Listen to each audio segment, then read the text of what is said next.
Hey guys, this is Dave from MortgageGuy.com. And many times I'll have somebody ask me, hey, we're negotiating on the sales price or on repairs. Should I have them take it off of the sales price or pay some closing costs? And in this video, I'm gonna break down everything you need to know when making that decision. But before I do, please subscribe to my YouTube channel to keep up with more videos like this.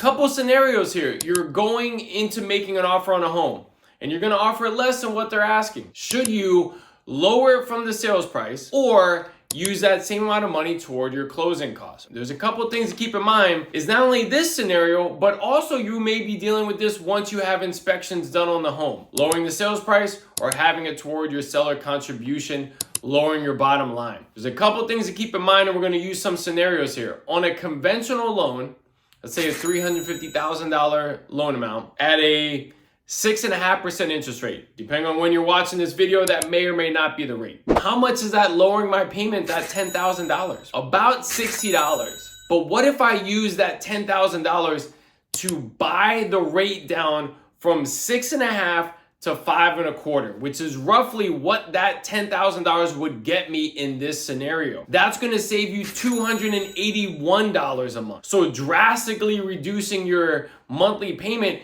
there's a bigger bang for your buck in that regard. Keep in mind, if there's some repairs that you are gonna think that the house is gonna need, having that $10,000 going toward your bottom line, reducing your bottom line, freeing up an extra $10,000 to do the repairs may also be a deciding factor for you. Let's also look at an FHA loan. Just a regular FHA loan, $350,000 loan amount again. How much is that $10,000? About 60 bucks. Now, let's say that the going rate was 6.125. And with that extra $10,000, I could buy the rate all the way down to 5%. How much is that gonna save me each month? $254. In theory, maybe forever. So again, huge savings in that regard to using that money to buying down your interest rate, especially in a higher interest rate kind of market. You can get a lot of bang for your buck in that regard.